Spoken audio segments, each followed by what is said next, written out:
प्रिय दर्शकों, एक ऐसी कहानी में कदम रखने जा रहे हैं जो रहस्य, सस्पेंस और आध्यात्मिकता का अनोखा मिश्रण है। ये कहानी है राधिका की, एक विधवा की, जिसके जीवन का एक गहरा रहस्य न केवल उसे बल्कि पूरे गांव को हिलाकर रख देता है। क्या यह रहस्य प्रेम से जुड़ा है? क्या यह कोई षड्यंत्र है, या फिर यह भगवान की कोई अलौकिक लीला है? अपने दिल को थाम लीजिए, क्योंकि यह कहानी आपको एक ऐसी सैर पर ले जाएगी जहां हर मोड़ पर एक नया सवाल और हर सवाल के पीछे एक नया रहस्य छिपा है। हिमाचल प्रदेश के एक छोटे से गांव कालिकापुर में सूरज ढल चुका था। पहाड़ों के बीच बसा यह गांव अपनी शांति और प्राचीन मंदिर के लिए जाना जाता था। लेकिन आज रात हवा में कुछ अजीब सा था। राधिका, एक 30 वर्षीय विधवा, अपने छोटे से मिट्टी के घर में अकेली थी। उसका पति अर्जुन 3 साल पहले एक रहस्यमय दुर्घटना में मर गया था। गांव वाले कहते थे कि अर्जुन की आत्मा अभी भी जंगल में भटकती है, उस पुराने मंदिर के आसपास जहां वह आखिरी बार देखा गया था। राधिका का जीवन सादगी भरा था। वह दिन में गांव के बच्चों को पढ़ाती, शाम को मंदिर में पूजा करती और रात को अपनी छोटी सी दुनिया में खो जाती। लेकिन पिछले कुछ हफ्तों से वह बदली बदली सी थी। उसकी आंखों में एक अजीब सी चमक थी और वह पहले से ज्यादा चुप रहने लगी थी। गांव वालों ने नोटिस किया कि वह अब मंदिर में देर रात तक रुकती थी। कुछ ने उसे जंगल की ओर जाते भी देखा, लेकिन किसी को नहीं पता था कि वह वहां क्या करती थी। एक रात गांव की चौपाल पर एक अफवाह उड़ी। शांति, राधिका की पड़ोसन, ने फुसफुसाते हुए कहा, राधिका गर्भवती है। यह खबर जंगल की आग की तरह फैल गई। एक विधवा बिना पति के गर्भवती, ये कैसे संभव था? गांव वाले हैरान थे। कुछ ने उसे बदनाम करने की कोशिश की, कुछ ने इसे चमत्कार माना और कुछ ने इसे डायन का काम बताया। लेकिन राधिका चुप थी। उसने न तो कुछ कहा, न ही किसी का जवाब दिया। उसकी चुप्पी ने रहस्य को और गहरा कर दिया। अगली सुबह राधिका अपने घर के बाहर एक पुराना लकड़ी का दरवाजा खोलने गई। तभी उसकी नजर एक मुड़े हुए कागज पर पड़ी। कागज पर लाल स्याही से लिखा था, तुम्हारा गुप्त प्रेम अब गुप्त नहीं रहा, सावधान रहो। पत्र पर कोई नाम नहीं था, न ही कोई निशान। राधिका का दिल जोर जोर से धड़कने लगा। उसने इधर उधर देखा, लेकिन आसपास कोई नहीं था। उसने पत्र को जल्दी से अपनी साड़ी में छिपा लिया और घर के अंदर चली गई। लेकिन उसकी पड़ोसन शांति खिड़की से सब देख रही थी। शांति ने यह बात पूरे गांव में फैला दी। राधिका को कोई धमकी दे रहा है, उसने चौपाल पर चिल्लाकर कहा। वह पत्र किसी प्रेमी का हो सकता है। गांव वालों ने तरह तरह की कहानियां गढ़ना शुरू कर दिया। कुछ ने कहा कि राधिका का किसी अनजान मर्द के साथ प्रेम था। कुछ ने कहा कि यह अर्जुन की आत्मा का काम है। लेकिन सवाल यह था, पत्र किसने लिखा? और राधिका का गुप्त प्रेम कौन था? राधिका को रात में अजीब अजीब सपने आने लगे। वह अर्जुन को देखती जो उसे जंगल की ओर बुलाता था। उसकी आवाज में एक अजीब सा दर्द था। राधिका, सत्य को छिपाओ मत, वह कहता। राधिका डर के मारे रात को जाग जाती। एक रात उसने हिम्मत करके अपनी शॉल ओढ़ी और जंगल की ओर चल पड़ी। जंगल में पुराना शिव मंदिर था जो अब खंडहर बन चुका था। गांव वाले कहते थे कि वहां अर्जुन की आत्मा भटकती है। जंगल में धुंध छाई थी। राधिका के कदम कांप रहे थे, लेकिन वह आगे बढ़ती रही। मंदिर के पास पहुंचते ही उसे एक छाया दिखी।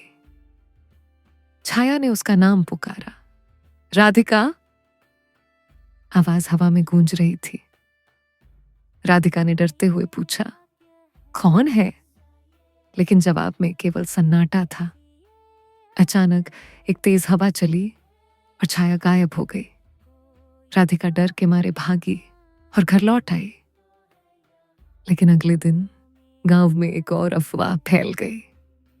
राधिका को जंगल में अर्जुन की आत्मा से मिलते देखा गया था। गांव का जमींदार रघुवीर सिंह एक लालची और क्रूर व्यक्ति था। उसे राधिका की जमीन चाहिए थी, जो मंदिर के पास थी। वह जमीन सोने की खान थी, क्योंकि वहां से एक प्राचीन जल स्रोत निकलता था। रघुवीर ने राधिका को बदनाम करने का मौका देखा।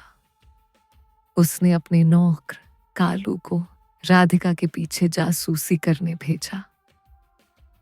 कालू ने राधिका के घर के पास एक अजीब सा यंत्र देखा जो रात में चमकता था।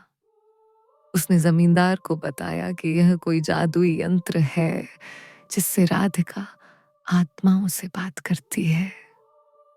रघुवीर ने इस बात को बढ़ा चढ़ाकर गांव वालों को बताया। राधिका डायन है, उसने चिल्लाकर कहा। वह जादू टोने से गर्भवती हुई है। गांव वाले डर गए। कुछ ने राधिका के घर पर पत्थर फेंके। राधिका ने अपने दरवाजे बंद कर लिए, लेकिन उसकी चुप्पी ने गांव वालों का शक और बढ़ा दिया। राधिका अब हर रात मंदिर में जाकर प्रार्थना करती थी। वहां मंदिर के पुराने पुजारी स्वामी जी ने उसे देखा। स्वामी जी एक रहस्यमय व्यक्ति थे जो बहुत कम बोलते थे। एक रात उन्होंने राधिका को रोककर कहा, बेटी, तुम्हारे गर्भ में एक पुण्य आत्मा है, लेकिन सावधान रहो, गांव में अंधविश्वास और लालच फैल रहा है।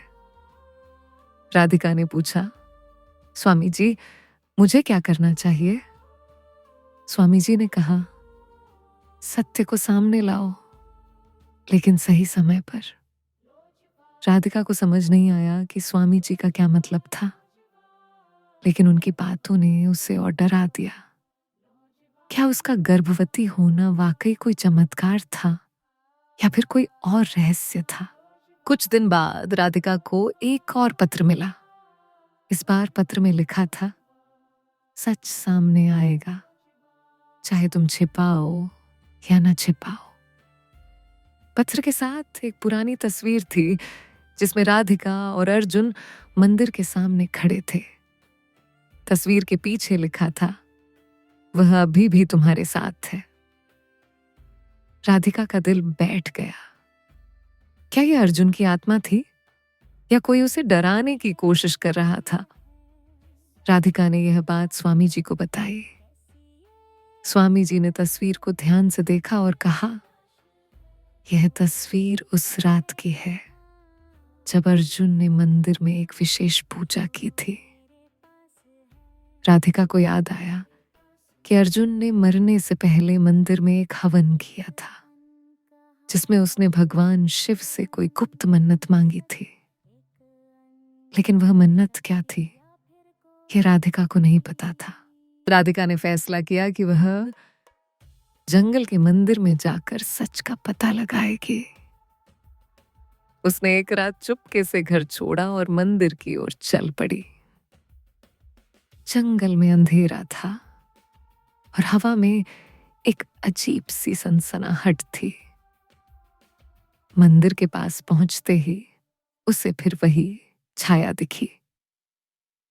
इस बार छाया ने कहा, राधिका, मेरी मन्नत को पूरा करो।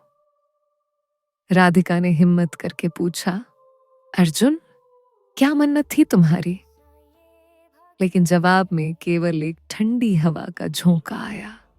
तभी राधिका को मंदिर के पीछे एक गुप्त कक्ष दिखा। कक्ष में एक पुराना संदूक था जिसमें कुछ कागजात और एक चमकदार शिवलिंग था। कागजात में लिखा था कि अर्जुन ने मंदिर की रक्षा के लिए अपनी जान की मन्नत मांगी थी।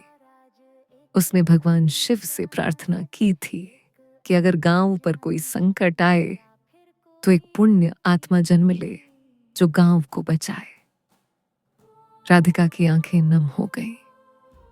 क्या उसका गर्भवती होना अर्जुन की मन्नत का हिस्सा था? रघुवीर को पता चला कि राधिका जंगल के मंदिर में गई थी। उसने कालू को मंदिर में आग लगाने का आदेश दिया ताकि राधिका और उसका रहस्य हमेशा के लिए खत्म हो जाए। कालू ने रात के अंधेरे में मंदिर में आग लगाने की कोशिश की, लेकिन तभी एक तेज बिजली कड़की और आग बुझ गई। गांव वालों ने इसे चमत्कार माना। कालू डर के मारे भाग गया और रघुवीर को सारी बात बता दी। रघुवीर अब बौखला गया। उसने गांव वालों को भड़काया कि राधिका एक डायन है और उसे गांव से निकाल देना चाहिए। गांव वालों ने राधिका को मंदिर में घेर लिया। राधिका डर गई, लेकिन उसने हिम्मत नहीं हारी। उसने गांव वालों से कहा, मुझे सुनो, मेरे गर्भ में कोई पाप नहीं बल्कि एक पुण्य आत्मा है। मंदिर में एक बड़ा जलसा हुआ। गांव वाले राधिका से सवाल करने लगे। राधिका ने आखिरकार अपनी चुप्पी तोड़ी। उसने कहा, मैंने भगवान शिव की तपस्या की थी। एक रात मुझे स्वप्न में भगवान शिव दिखे। उन्होंने कहा कि मेरे गर्भ में एक पुण्य आत्मा आएगी जो गांव को बचाएगी। गांव वाले अविश्वास में थे। तभी स्वामी जी सामने आए। उन्होंने एक प्राचीन ग्रंथ दिखाया जिसमें लिखा था कि जब गांव पर संकट आएगा तब एक विधवा के गर्भ से एक पुण्य आत्मा जन्म लेगी। राधिका ने बताया कि जमींदार ने उसकी जमीन हड़पने के लिए यह सारा षड्यंत्र रचा था। उसने पत्र लिखवाए, अफवाहें फैलाई और कालू को जासूसी के लिए भेजा। कालू ने डर के मारे सारी सच्चाई उगल दी। गांव वालों ने जमींदार को घेर लिया और उसे गांव से निकाल दिया। राधिका ने अपने बच्चे को जन्म दिया, एक सुंदर बालक जिसका नाम रखा गया शिवांश। गांव वालों ने उसे भगवान का आशीर्वाद माना। मंदिर में एक चमकदार रोशनी दिखी जो भगवान शिव का प्रतीक थी। राधिका की पवित्रता पर अब कोई सवाल नहीं उठा। गांव में एक नया मंदिर बनाया गया जहां राधिका और शिवांश की कहानी को एक चमत्कार के रूप में पूजा जाने लगा। आप प्रिय दर्शकों, इस कहानी से क्या सीखते हैं? यह कि सत्य और पवित्रता हमेशा जीतती है। राधिका ने अपने विश्वास, भक्ति और हिम्मत से न केवल अपनी मर्यादा बचाई बल्कि पूरे गांव को एक नई रोशनी दी। यह कहानी हमें सिखाती है कि भगवान की लीला को समझना मुश्किल है, लेकिन जो सच्चे दिल से भक्ति करता है उसे हमेशा सम्मान और सत्य का साथ मिलता है। अंधविश्वास और लालच के सामने सत्य की ताकत सबसे बड़ी है।